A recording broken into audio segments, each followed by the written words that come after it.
Baik pemirsa, kami lanjutkan. Kang Ferry, saya sedikit menanyakan soal Danantara yang digembar-gemborkan bisa menjadi mesin transformasi ekonomi Indonesia menuju kemajuan yang Indonesia emas, kemajuan yang lebih baik, menarik investor asing.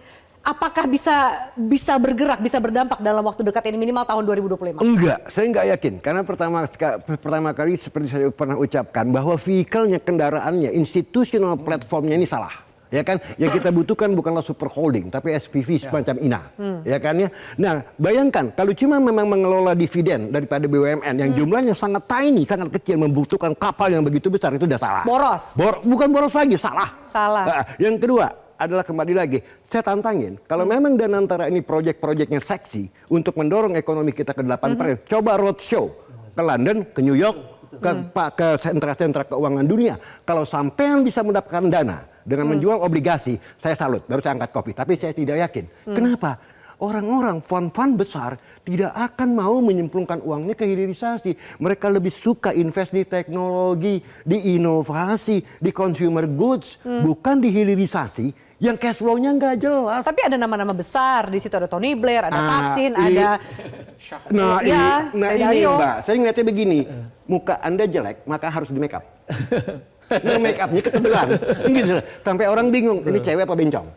Really? Makanya market. Tapi itu perumpamaan yang sangat keras loh. Iya, saya memang itu faktanya dan itu logika. Bayangkan Mbak, ada nama Thaksin loh. Ya.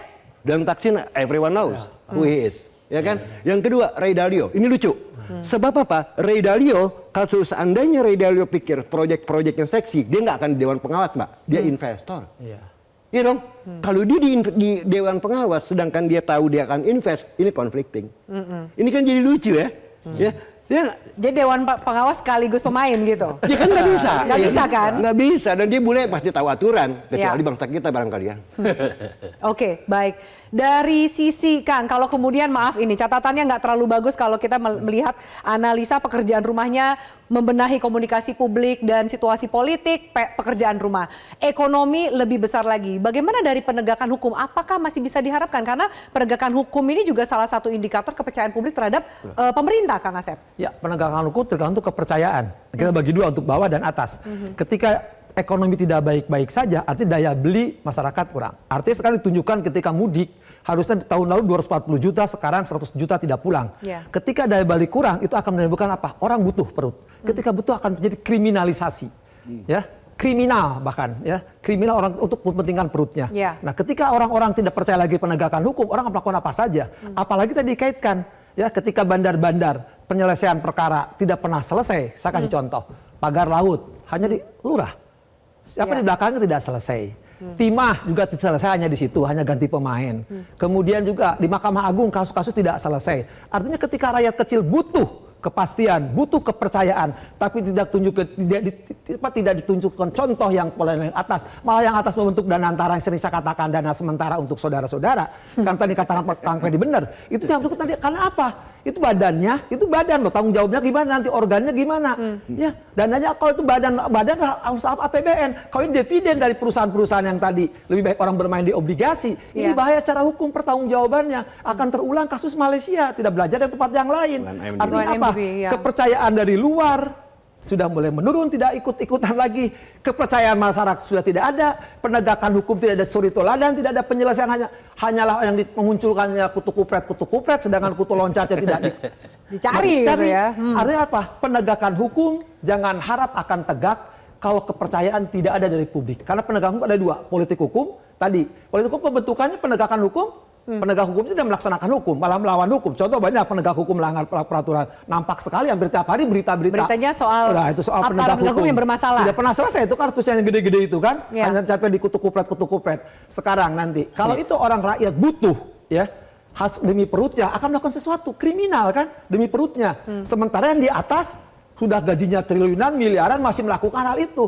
Saya kira ini kalau tidak diselesaikan, apalagi sekarang menteri-menterinya, ya asal bunyi semua kan, hal-hal yang tidak layak.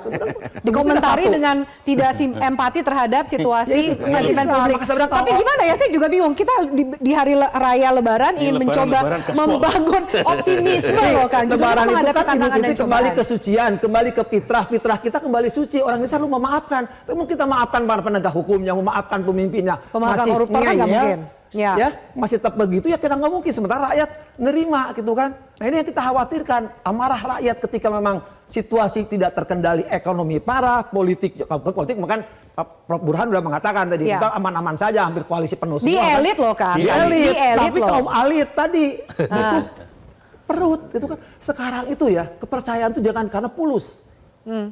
Ya kalau kepercayaan nggak pulus akan hangus.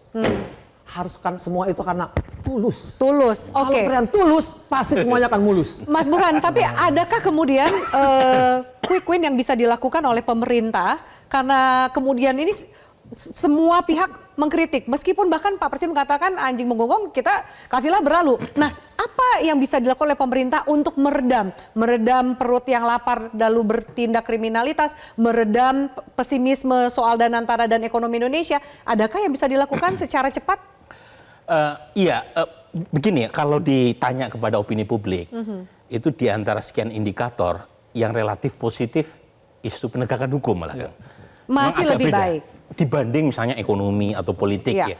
Karena begini, ketika ada pemberantasan korupsi yang melibatkan banyak sekali aparat atau pejabat pemerintah, itu di mata publik secara umum yang tidak se-expert Kang Asep, itu yang dipandang Pak Prabowo tegas nih dalam memberantas korupsi. Jadi memang tapi jangan ini soal perspektif aja Prof. Burhan nanti. Jangan hanya omong-omong, ini soal perspektif. Tetapi kalau ditanya soal quick wins, memang ini tidak mudah karena akarnya itu soal ekonomi. Dan soal ekonomi itu tidak bisa segera dilakukan secepat membalikan telapak tangan. Tetapi yang bisa dimulai dan bisa dilakukan oleh pemerintah adalah mengontrol dan mengendalikan diri sendiri. Jadi kita ingat ada banyak blunder itu yang muncul justru dari istana. Karena antar menteri tidak terjadi saling koordinasi, antar menteri terkesan saling menegasi diri sendiri. Ego sektoralnya terlihat lah gitu ya. Ego sektoral tinggi, termasuk misalnya jangan lupa soal efisiensi anggaran. Itu kan pernyataan antara Menteri Satrio yang direshuffle dengan Bu Sri Mulyani nggak sama. Artinya dari sisi komunikasi publik ada PR banyak sekali nih pemerintah. Dan itu bisa dimulai dari pemerintah sendiri dengan menciptakan satu komunikasi publik yang terstruktur, yang kredibel. Dan itu yang tidak terlihat. Jadi di tengah banyak ancaman, di tengah banyak tantangan. Saat yang sama komunikasi publiknya itu juga damage. Jadi minimal diperbaiki dulu komunikasi publiknya. Nah yang kedua ini yang penting. Saya terus terang, memang sekarang yang terlihat adalah resentment atau discontent di kelompok kalangan terdidik. Demo-demo kan sebagian besar mahasiswa. Tapi jangan lupa, ada dua kejadian itu yang berawal dari kelompok kelas menengah, kelompok terdidik. Satu Chile. Chile ini sampai ditulis oleh Hatib Basir sebagai paradok Chile. Karena Chile itu sukses sebenarnya. Dia menurunkan tingkat kemiskinan dari 53% ke 6%. Indeks per kapitanya tertinggi se-Amerika Latin. Human Index Development-nya tertinggi se-Amerika Latin. Tetapi gara-gara menaikkan sedikit saja ongkos transport, turun jutaan orang dan pemerintahnya hampir jatuh. Nah yang kedua, Bangladesh belum lama ini, Sheikh Hasina. Sheikh Hasina itu dinobatkan sebagai perempuan terkuat menurut Forbes. Times juga menyebut sebagai salah satu orang terkuat. Kemudian menjadi Perdana Menteri paling lama. Kemudian juga prestasi ekonominya bagus. Tetapi jatuh oleh mahasiswa. Pada saat apa? Pada saat dia memberikan kuota 30% buat PNS di sana dari kelompok pejuang kemerdekaan. Mahasiswa yang kesulitan cari kerja marah.